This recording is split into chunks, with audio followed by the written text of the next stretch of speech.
ನಿಮ್ಮೆಲ್ಲರಿಗೂ ಕಡಲರಾಗ ಯೂಟ್ಯೂಬ್ ಚಾನಲ್ಗೆ ಸ್ವಾಗತ.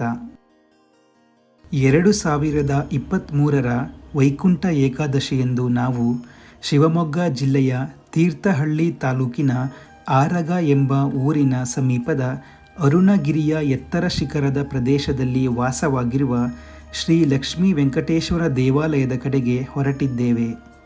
ಈ ಪುಣ್ಯ ಸ್ಥಳವೇ ಮಲೆನಾಡಿನ ತಿರುಪತಿ.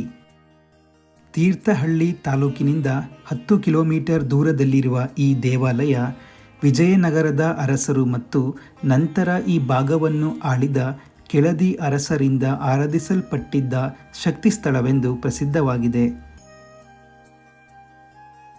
ಅರುಣ ಮಹರ್ಷಿಗಳು ಇದೇ ಗುಡ್ಡದಲ್ಲಿ ಹೆಚ್ಚು ಕಾಲ ತಪಸ್ಸನ್ನು ಮಾಡಿ ಶ್ರೀಮನ್ನಾರಾಯಣರ ದರ್ಶನ ಪಡೆದಿದ್ದರೆಂದು ಹೇಳಲಾಗುತ್ತದೆ. ಅರುಣ ಮಹರ್ಷಿಯವರ ತಪೋಭೂಮಿ ಇದಾದ ಕಾರಣ ಈ ಮಹಾಕ್ಷೇತ್ರವನ್ನು ಅರುಣಗಿರಿ ಎನ್ನಲಾಗಿದೆ.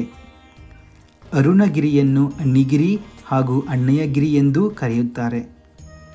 ಅರುಣ ಮಹರ್ಷಿಗಳೇ ಇಲ್ಲಿ ಶ್ರೀ ಲಕ್ಷ್ಮೀ ವೆಂಕಟೇಶ್ವರ ಸ್ವಾಮಿಯ ಮೂರ್ತಿಯನ್ನು ಪ್ರತಿಷ್ಠಾಪಿಸಿದ್ದಾರೆ.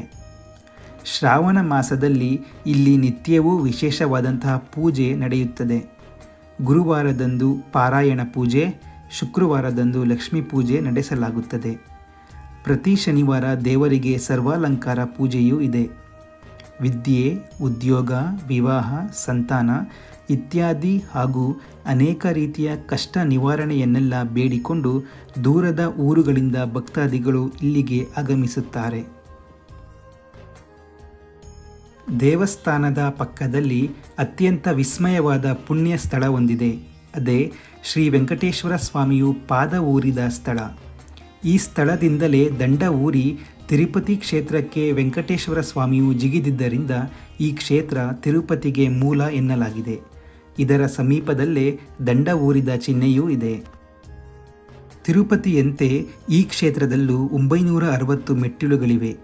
ಈ ಮೆಟ್ಟಿಲುಗಳಿಂದಲೂ ನಾವು ಅರುಣಗಿರಿ ಗುಡ್ಡದಲ್ಲಿನ ಈ ದೇಗುಲವನ್ನು ತಲುಪಬಹುದು.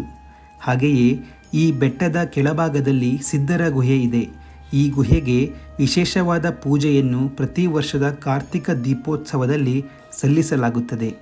ಇದೇ ಗುಹೆಯಲ್ಲಿ ಅನೇಕ ಋಷಿಮುನಿಗಳು ತಪಸ್ಸು ಮಾಡಿದ್ದಾರೆ ಎನ್ನಲಾಗಿದೆ. ನಾವು ವಿಚಾರಿಸಿದಂತೆ ಇಲ್ಲಿನ ಅಕ್ಕಪಕ್ಕದ ಊರಿನ ಕೆಲವರಿಗೆ ಈ ಸ್ಥಳದ ಬಗ್ಗೆ ಹಾಗೂ ಇದರ ವಿಶೇಷತೆಗಳ ಬಗ್ಗೆ ಯಾವ ಮಾಹಿತಿಯೂ ಇರಲಿಲ್ಲ. ಈ ನಮ್ಮ ವಿಡಿಯೋದ ಪ್ರಮುಖ ಉದ್ದೇಶ ಮತ್ತು ನಡೆ ಈ ಸ್ಥಳ ಇರುವಿಕೆಯ ಬಗ್ಗೆ ಹಾಗೂ ಇದರ ವಿಶೇಷತೆಗಳ ಕುರಿತು ಎಲ್ಲರಿಗೂ ತಿಳಿಸುವುದೇ ಆಗಿದೆ.